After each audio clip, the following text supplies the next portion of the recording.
বাংলাদেশের অর্থনীতির জন্য নতুন সতর্ক বার্তা দিয়েছে বিশ্বব্যাংক। সংস্থাটি চলতি অর্থ বছরে দেশের জিডিপি প্রবৃদ্ধির পূর্বাভাস কমিয়ে ৩.৮% নামিয়েছে। অথচ গত জানুয়ারিতে একই অর্থ বছরের জন্য ৪.৮% প্রবৃদ্ধির পূর্বাভাস দিয়েছিল তারা।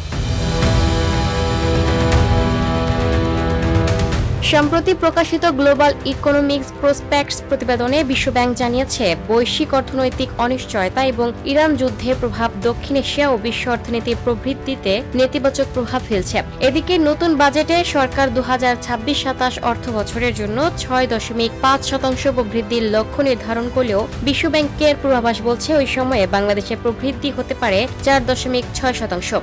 ৬ মাস আগে একই সময়ের জন্য তাদের পূর্বাভাস ছিল ৬.১%। বিশ্বব্যাংক আরও জানিয়েছে, আগামী বছরে বৈশ্বিক অর্থনীতির প্রবৃদ্ধি ২.৫% নেমে আসতে পারে, যা আগের পূর্বাভাসের চেয়ে কম। পাশাপাশি দক্ষিণ এশিয়ার প্রবৃদ্ধিও ২০২৫ সালে ৭% থেকে ২০২৬ সালে ৬.৩% নামার আশঙ্কা রয়েছে।